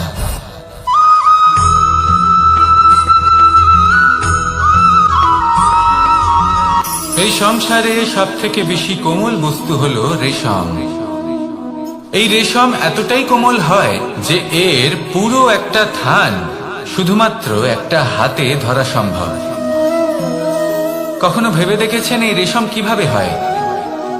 একটি কীট তার লালার দ্বারা উৎপন্ন হয়। এই কীট সেই রেশমকে পাক দিতে থাকে, পাক দিতেই থাকে, দিতেই থাকে, আর আস্তে আস্তে তার মধ্যেই জড়িয়ে পড়ে।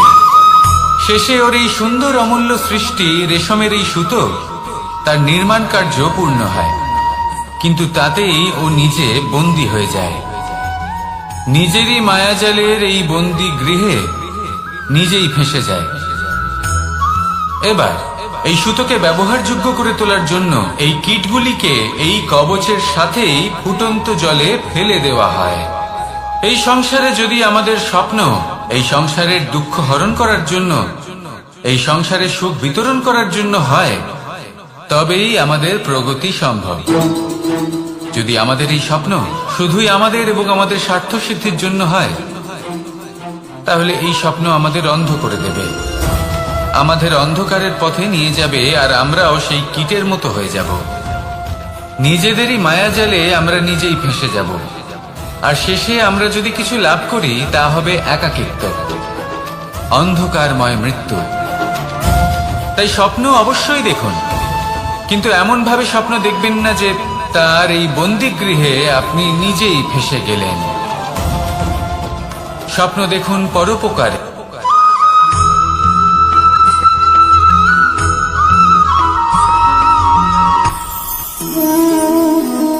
শক্তি এক অত্যন্ত বিচিত্র বস্তু, বা বলতে পারেন অনুভূতি। পিতা সবসময় চান যেন তিনি তার শক্তির পুত্রকে। আসুন আপনাকে সহজে বোঝাই। যদি আপনি সুপাত্র হন আর আপনাকে শক্তি দেওয়া হয়, তাহলে আপনি সেই শক্তির গুরুত্ব বুঝবেন, কোথায় সেই শক্তি প্রয়োগ করা উচিত সেটা বুঝবেন। আর এটা যেহেতু অর্জন করা শক্তি হবে, সেই শক্তির অপব্যবহার হবে না। কিন্তু যদি এই আপনি কুপাত্র হন আর যদি আপনাকে এই শক্তি দেওয়া হয়, তাহলে কি হবে? দেখতে গেলে এই শক্তি আপনি দান হিসেবে পেয়েছেন, তাই না আপনি এই শক্তির গুরুত্ব বুঝবেন আর না এর প্রয়োগ আপনি জানবেন। তার অপব্যবহার হওয়া সুনিশ্চিত। তাই যদি আপনি কোনো শক্তি অর্জন করতে চান, তাহলে আগে তার যোগ্য হয়ে উঠুন, পুত্র নয় পাত্র হয়ে উঠুন।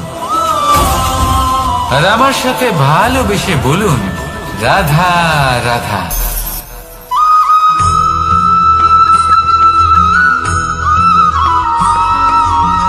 এই সংসারে প্রত্যেক মানুষ এটাই চান যে তিনি যেন ধনবান হন, আর্থিক অবস্থা তার ভালো থাকে, ওনার বাড়িতে লক্ষ্মীর আগমন হয়। কিন্তু সেটা হবে কি করে সেটাই হলো প্রশ্ন। কেউ বলেন যে যদি পরিশ্রম করো তাহলে ধন অর্জন সম্ভব, কেউ বলেন যে যদি বিদ্যা লাভ হয় তবেই ধন অর্জন সম্ভব, কেউ বলেন যে যদি বলশালী হও তবেই সম্পন্ন থাকবে। ভালো কথা, যদি তাই হয়ে থাকে তবে দিনমজুর সারা দিন পরিশ্রম করেন, তিনি কেন ধনী হন না? অনেকজন বিদ্বান মানুষ আছেন এই সংসারে, তারা কেন ধনবান হন না? অনেক সংখ্যক বলশালী ব্যক্তি আছেন, তাদের কাছে ধন নেই কেন? তাদের কেন ধনের অভাব হয়? আবার এমনও কিছু মানুষ আছেন যারা পরিশ্রম করেন, তারা দিনমজুর, কিন্তু তারা ধন অর্জন করতে পারেন। কিছু বিদ্বান ব্যক্তি আছেন যাদের কাছে অধিক মাত্রায় ধন রয়েছে, কয়েকজন বলশালী ব্যক্তি রয়েছেন যাদের কাছে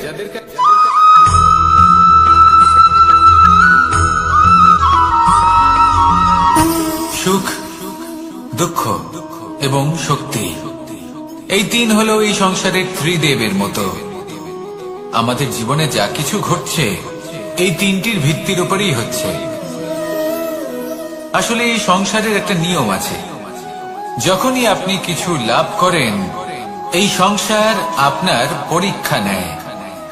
এটা জানার জন্য আপনার পরীক্ষা নেয় যে আপনি যা কিছুই লাভ করেছেন আপনি কি আদৌ সেটার যোগ্য কিনা। ঠিক সেইভাবেই এই সুখ, দুঃখ এবং শক্তি আপনার পরীক্ষা নিয়ে থাকে। যখন সুখ আসে তখন সে আপনার পরীক্ষা নেয় যে আপনার মধ্যে অহংবোধ জাগ্রত হয়নি তো। যদি অহংবোধ চলে আসে তাহলে সুখ সেখানেই সঙ্গ ত্যাগ করে। দুঃখ আপনার ধৈর্যের পরীক্ষা নিতে থাকে, আর যদি আপনার মধ্যে ধৈর্য না থাকে তাহলে এটা আপনাকে আরো বেশি দুঃখের গভীর অন্ধকারে ঠেলে দেবে। সেখানে শক্তি পরীক্ষা নেয় আপনার বিনম্রতার।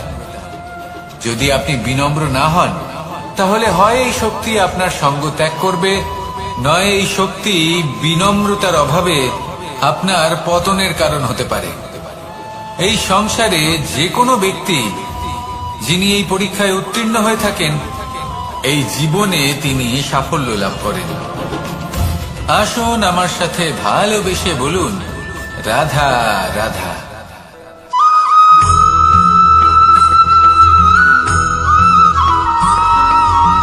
পঞ্চতত্ত্বের মধ্যে দ্বিতীয় তত্ত্ব হল ধরণী, ভূমি, যাকে আমরা ধরণী মাতা বলি।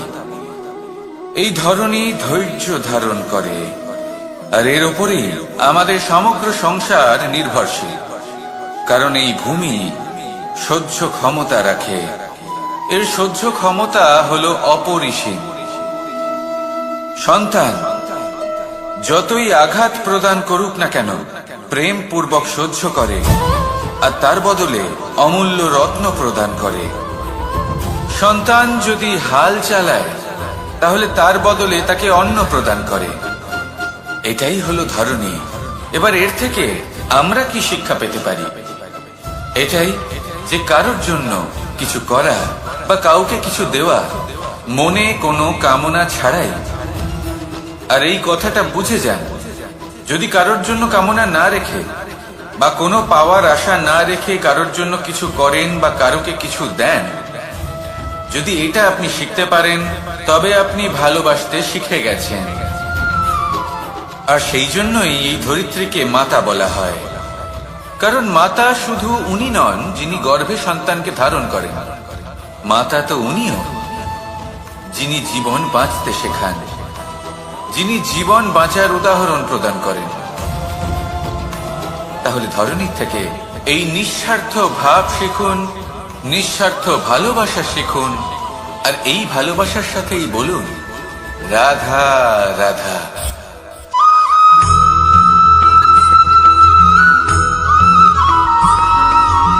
মানুষ জন্মগ্রহণ করে, তার সাথে ভয়েরও জন্ম হয়। ছোটবেলা থেকেই আমাদের মনে কোনো না কোনো প্রকারের ভয় থেকেই যায়। কেউ এই বিষয়ে ভয় পায় যে তার কোনো বস্তু তার থেকে দূরে চলে যাবে, কেউ এই বিষয়ে ভয় পায় যে আমি নিজেকে হারিয়ে ফেলব, কেউ এই ভেবে ভয় পায় যে আমার প্রিয়জনেরা তারা যেন আমার থেকে দূরে না চলে যায়, কেউ এই ভেবে ভয় পায় যে আমরা যেন পথ না হারিয়ে ফেলি। আদি ইত্যাদি। কিন্তু সত্যি কথা বলতে ভেবে দেখুন, এই ভয় বাস্তবে কি? শুধুই একটা মনস্থিতি, আর কিছুই নয়। যা কিছু আপনি জীবনে পেয়েছেন তা একদিন আপনাকে হারাতে হবে। এই জীবন হলো আপনারই, কিন্তু তাও একদিন সমাপ্ত হবে। তাই ভয় পেয়ে কি লাভ? এই ভয় শুধু আপনাকে জীবন যাপন করা থেকে বাধা দিচ্ছে, আর কিচ্ছু নয়। পথ হারিয়ে ফেললেই বুঝতে পারবেন যে নতুন পথ কিভাবে বানাতে হয়। কিছু মানুষকে জীবন থেকে হারালে তবেই আপনি বুঝবেন যে আপনার আপনজনকে। এই ভয়ের কারণে ভীত হয়ে থাকবেন না। এই তারা নক্ষত্র অন্ধকারের অভাবে গুরুত্ব হারায়। শিবকেও মহাদেব হবার জন্য বিষ পান করতে হয়েছিল। প্রত্যেক পরিস্থিতি, প্রত্যেক সাফল্য আপনার পরীক্ষা নেবে। তাতে উত্তীর্ণ হওয়া হলো আপনার কর্ম। যখনই আপনি ভয় পাবেন বা সংকটের সম্মুখীন হবেন, তখন সাহসের সাথে তার সম্মুখীন হন। মনে রাখবেন, যে সম্মুখীন হতে জানে, সাফল্য তার সাথে সবসময় থাকে। আসুন আর আমার সাথে ভালোবেসে বলুন, রাধা রাধা।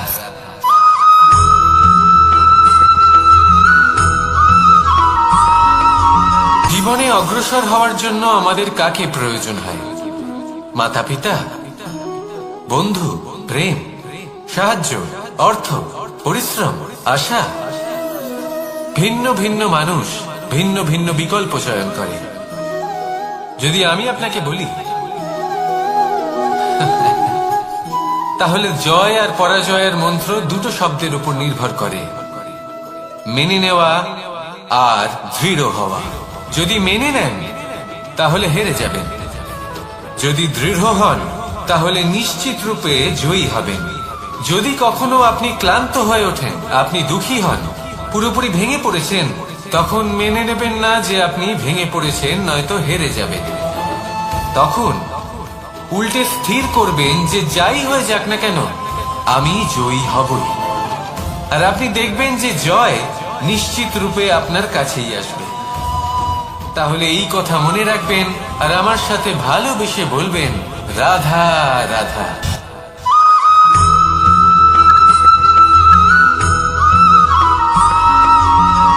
এই সংসারে কোনো বস্তু হোক বা ব্যক্তি হোক, তার একার গুরুত্ব কিন্তু খুব বেশি নয়।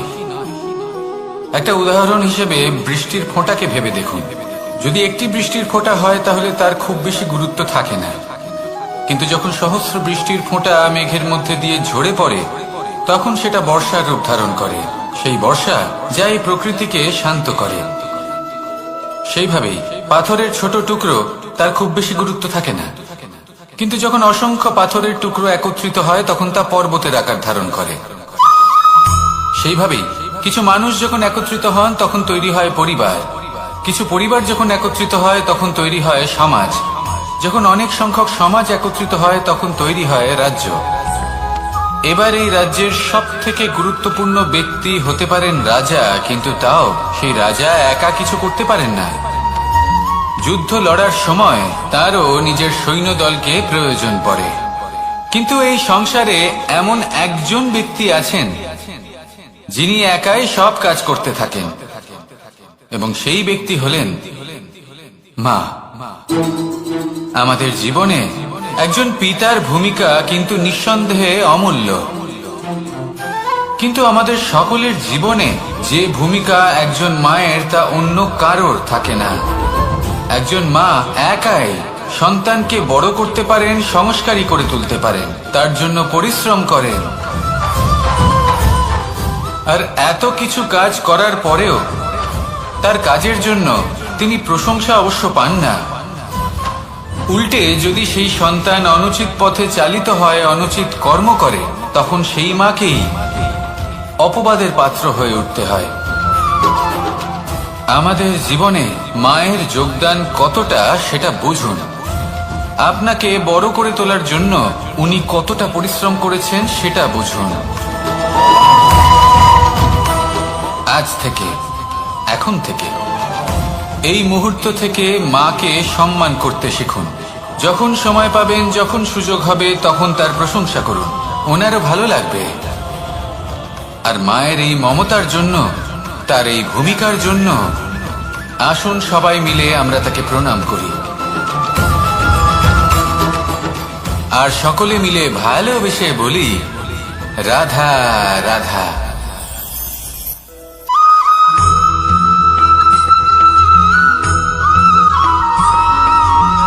এই সংসারের সব থেকে গুরুত্বপূর্ণ তত্ত্ব কোনটা? প্রথম হলো সময়।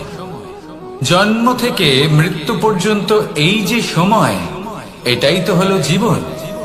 দ্বিতীয় হলো জীবন, যাতে আমরা সময়ের সদ্ব্যবহার করি, শ্রেষ্ঠ থেকে শ্রেষ্ঠতর কাজ করার চেষ্টা করি। বহু বছরের এই পরম্পরা, এই সংস্কৃতিকে এগিয়ে নিয়ে যাওয়ার চেষ্টা করি। এই সংসারে আমরা অংশগ্রহণ করতে চেষ্টা করি। তৃতীয় হলো ধন, সেই ধন যা প্রত্যেক ব্যক্তি অর্জন করতে চেষ্টা করেন। এবার এই তিনটি তত্ত্বের মধ্যে একটা সামঞ্জস্য আছে, সমান ব্যাপার আছে। সে ধনই হোক বা সময় হোক বা হোক জীবন।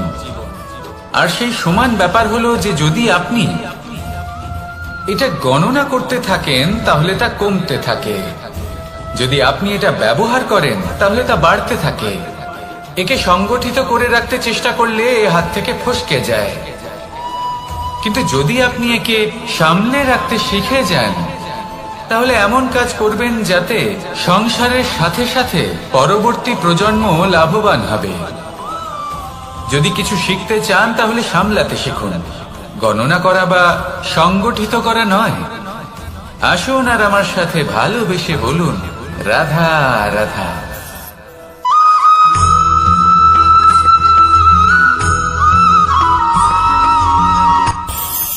এই সংসারে আমরা প্রকাশ কোথা থেকে পাই? এর উত্তর বড়ই সরল। ভোরে যখন সূর্যোদয় হয় তখন প্রকাশের কিরণ আমাদের ঘরে এসে পৌঁছয়। এইভাবেই আমরা প্রকাশ লাভ করি। এবার এই প্রকাশের আলোতেই আমরা সারাদিনের কাজ সম্পন্ন করি। সন্ধে হয়ে যায়, সূর্যাস্ত হয়ে যায়, আর আমাদের ঘর যাতে অন্ধকার না হয় তার জন্য আমরা একটা প্রদীপ প্রজ্বলিত করি। এটাই ঘটে আমাদের জীবনেও। এবার প্রবাহমান আয়ুর সাথে আমরা আমাদের অন্তরে যদি একটা প্রদীপ প্রজ্বলিত করে নিই তাহলে বিষয়টাই অন্যরকম হবে। এবার আপনি বলবেন কোন প্রকাশের কথা বলছি যে আমাদের অন্তরে জাগ্রত করা সম্ভব? আমাদের আত্মার মাঝে প্রেমের প্রকাশ জাগ্রত করার কথা বলছি। কারণ আমাদের এই জীবন এও হলো দিনের আলোর মতো। আজ প্রকাশ আছে, কিন্তু কোনোদিন অবশ্যই অস্ত হবে। কিন্তু অস্ত হবার আগে যদি আমরা আমাদের আত্মার মাঝে প্রেমের এই প্রকাশ উজ্জ্বলিত করে নিই তাহলে আমাদের সন্ধ্যাকালও আমরা আনন্দে এবং প্রেমে যাপন করব। তাহলে আসুন আর আমার সাথে ভালোবেসে বলুন, রাধা রাধা।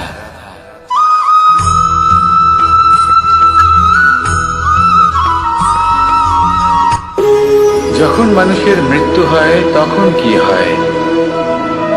অনেক সংখ্যক মানুষ শোক পালন করতে চলে আসেন। যে ব্যক্তি মৃত্যু লাভ করেছেন তার অনেক বস্তু থাকে যেগুলো তার প্রিয়, যেগুলো তিনি ব্যবহার করেছেন।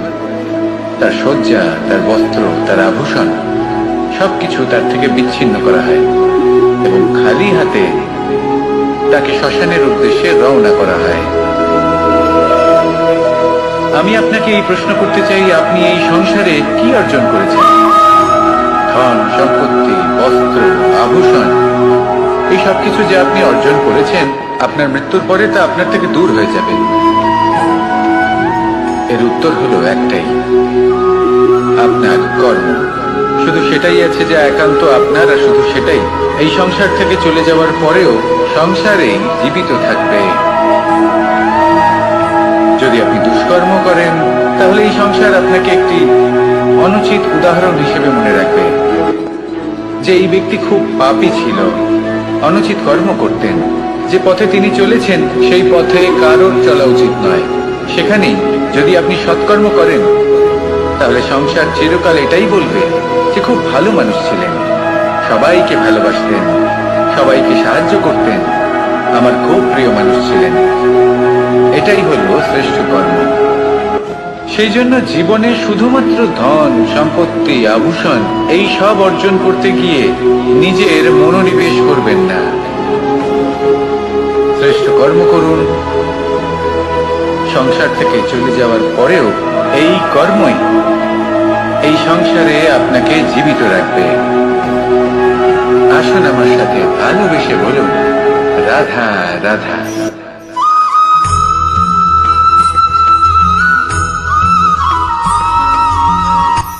এই সংসারে সাফল্য লাভ করার জন্য জ্ঞানের প্রয়োজন হয়, পরিশ্রমের প্রয়োজন হয়, দৃঢ় নিষ্ঠার প্রয়োজন হয়, নিরন্তর চেষ্টা করা প্রয়োজনীয়। কিন্তু আরো কিছু আছে যা অত্যন্ত প্রয়োজনীয় এবং গুরুত্বপূর্ণ। তা হলো ভালো বন্ধু। তাদের থাকা অত্যন্ত প্রয়োজনীয়। যদি ভালো বন্ধু থাকে তাহলে সময় এলে তারা ঢাল হয়ে আপনাকে সুরক্ষা করবেন। সময় এলে অস্ত্রের মতো শত্রুকে সংহারও করবেন। যদি তিনি জ্ঞানী হন, তাদের মধ্যে সদ্গুণ থাকে, তাহলে এই সব গুণ আপনার মধ্যেও প্রবেশ করবে। তাহলে সাফল্যের জন্য ভালো বন্ধু পাওয়া অত্যন্ত প্রয়োজনীয়। কিন্তু শুধু বন্ধু কেন, ভালো শত্রুও থাকা প্রয়োজনীয়। এবার আপনি ভাবেন আমি কি বললাম? যদি আপনার জীবনেও ভালো অর্থাৎ শক্তিশালী শত্রু থাকে, তাহলে আপনিও শক্তিশালী হতে থাকবেন। এই শত্রু আপনাকে প্রেরিত করবে আরো বেশি শক্তিশালী হয়ে ওঠার। কখনো কোনো হরিণকে দেখুন, তীব্র গতিতে দৌড়তে থাকে। কেন তীব্র গতিতে দৌড়য়? এই কারণে নয় যে কোথাও তার জন্য মধুর ঘাস অপেক্ষা করে রয়েছে, না। সে এই কারণে তীব্র গতিতে দৌড়য় কারণ সেটা না করলে তার পেছনে একটি সিংহ আছে যে ওকে নিজের ভোজন করে ফেলবে।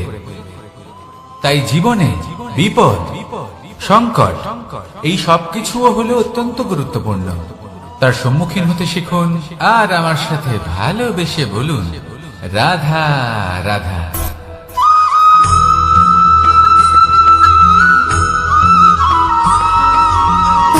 সুখ, দুঃখ এবং শক্তি, এই তিন হলো এই সংসারের ত্রিদেবের মতো। আমাদের জীবনে যা কিছু ঘটছে এই তিনটির ভিত্তির উপরেই হচ্ছে। আসলে এই সংসারের একটা নিয়ম আছে। যখনই আপনি কিছু লাভ করেন, এই সংসার আপনার পরীক্ষা নেয়। এটা জানার জন্য আপনার পরীক্ষা নেয় যে আপনি যা কিছুই লাভ করেছেন, আপনি কি আদৌ সেটার যোগ্য কিনা। ঠিক সেইভাবেই এই সুখ, দুঃখ এবং শক্তি আপনার পরীক্ষা নিয়ে থাকে। যখন সুখ আসে তখন সে আপনার পরীক্ষা নেয় যে আপনার মধ্যে অহংবোধ জাগ্রত হয়নি তো। যদি অহংবোধ চলে আসে তাহলে সুখ সেখানেই সঙ্গ ত্যাগ করে। দুঃখ আপনার ধৈর্যের পরীক্ষা নিতে থাকে। আর যদি আপনার মধ্যে ধৈর্য না থাকে তাহলে এটা আপনাকে আরো বেশি দুঃখের গভীর অন্ধকারে ঠেলে দেবে। সেখানে শক্তি পরীক্ষা নেয় আপনার বিনম্রতার। যদি আপনি বিনম্র না হন তাহলে হয় এই শক্তি আপনার সঙ্গ ত্যাগ করবে, নয় এই শক্তি বিনম্রতার অভাবে আপনার পতনের কারণ হতে পারে। এই সংসারে যে কোনো ব্যক্তি যিনি এই পরীক্ষায় উত্তীর্ণ হয়ে থাকেন, এই জীবনে তিনি সাফল্য লাভ করেন।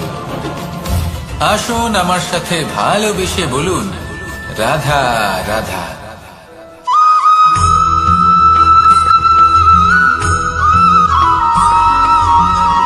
পুরুষার্থ।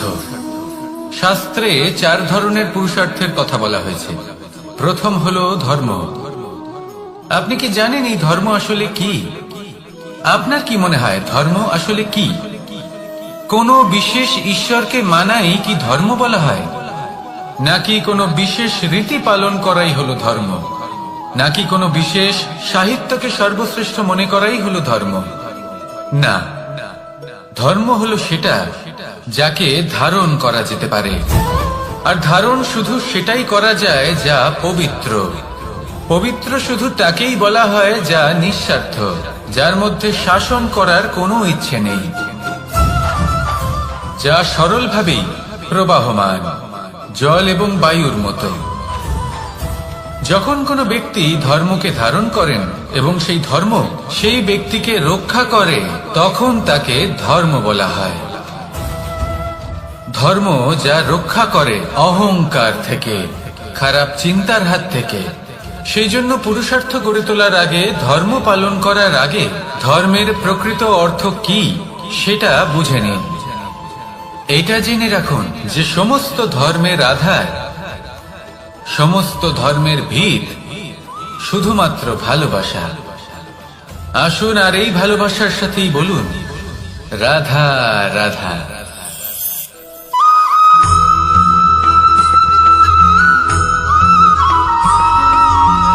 এই সংসারে সব থেকে বেশি কোমল বস্তু হলো রেশম। এই রেশম এতটাই কোমল হয় যে এর পুরো একটা থান শুধুমাত্র একটা হাতে ধরা সম্ভব। কখনো ভেবে দেখেছেন এই রেশম কিভাবে হয়? একটি কীট তার লালার দ্বারা উৎপন্ন হয়। এই কীট সেই রেশমকে পাক দিতে থাকে, পাক দিতেই থাকে আর আস্তে আস্তে তার মধ্যেই জড়িয়ে পড়ে। শেষে ওর এই সুন্দর অমূল্য সৃষ্টি রেশমের এই সুতো তার নির্মাণ কার্য পূর্ণ হয়, কিন্তু তাতেই ও নিজে বন্দী হয়ে যায়। নিজেরই মায়াজালের এই বন্দী গৃহে নিজেই ফেঁসে যায়। এবার এই সুতোকে ব্যবহারযোগ্য করে তোলার জন্য এই কীটগুলিকে এই কবচের সাথেই ফুটন্ত জলে ফেলে দেওয়া হয়। এই সংসারে যদি আমাদের স্বপ্ন এই সংসারের দুঃখ হরণ করার জন্য, এই সংসারে সুখ বিতরণ করার জন্য হয়, তবেই আমাদের প্রগতি সম্ভব।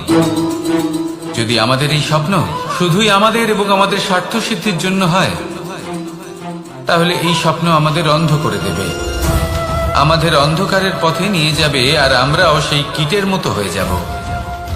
নিজেদেরই মায়াজালে আমরা নিজেই ফেঁসে যাব, আর শেষে আমরা যদি কিছু লাভ করি তা হবে একাকিত্ব, অন্ধকারময় মৃত্যু। তাই স্বপ্ন অবশ্যই দেখুন, কিন্তু এমন ভাবে স্বপ্ন দেখবেন না যে তার এই বন্দিগৃহে আপনি নিজেই ফেঁসে গেলেন। স্বপ্ন দেখুন পরোপকারে।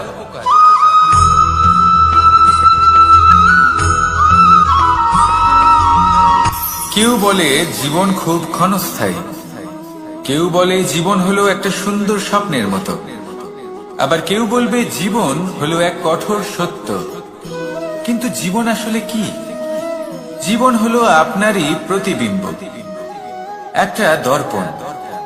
অর্থাৎ আপনি জীবনকে সেইভাবেই পাবেন যেরকম আপনি নিজেকে প্রতিপন্ন করবেন। যদি আপনি দর্পণের দিকে তাকিয়ে হাসেন, তাহলে আপনি সামনে হাসি মুখী দেখতে পাবেন। এবার যদি আপনি গম্ভীর হয়ে থাকেন, তাহলে আপনি একজন রুষ্ট ব্যক্তি দেখতে পাবেন। শেষে সবথেকে বেশি গুরুত্বপূর্ণ হলো আপনার চেষ্টা। আপনাকে সবসময় চেষ্টা করতে হবে যাতে আপনি নিজেকে প্রসন্ন এবং ইতিবাচক মনোভাবে রাখেন। এটা হলো আপনারই উত্তরদায়িত্ব, তাকে পালন করুন।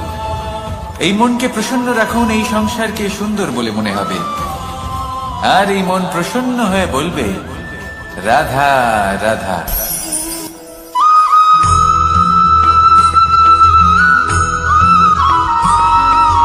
জীবনে যখন কোনো ব্যক্তি নিজের লক্ষ্য প্রাপ্তির জন্য নিরন্তর পরিশ্রম করতে থাকেন, চেষ্টা করতে থাকেন, তখন তিনি কষ্ট অনুভব করেন, কখনো শারীরিক কষ্ট, কখনো মানসিক কষ্ট।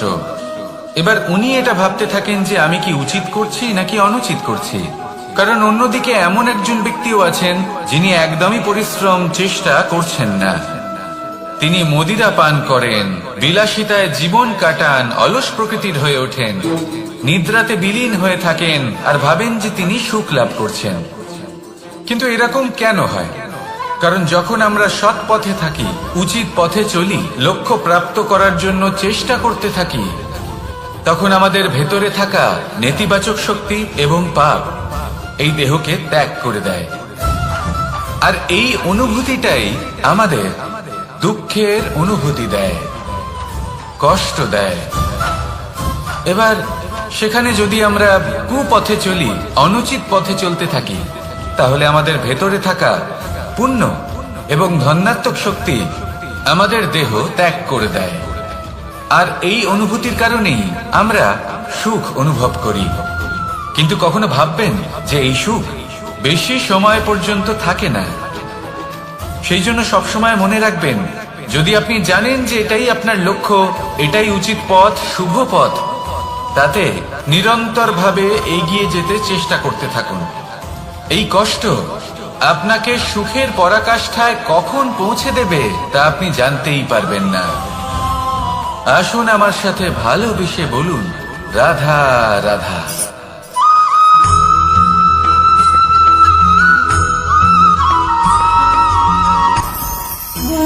ভোজন। এবার ভোজন সংগ্রহ করার জন্য মানুষ কি না করেন, সব সময় চেষ্টা করতে থাকেন। ফসল উৎপাদনের জন্য অনেক পরিশ্রম করতে থাকেন, কিন্তু অনেক সময় অনেক পরিশ্রম করার পরেও ফসল ভালো উৎপাদন হয় না।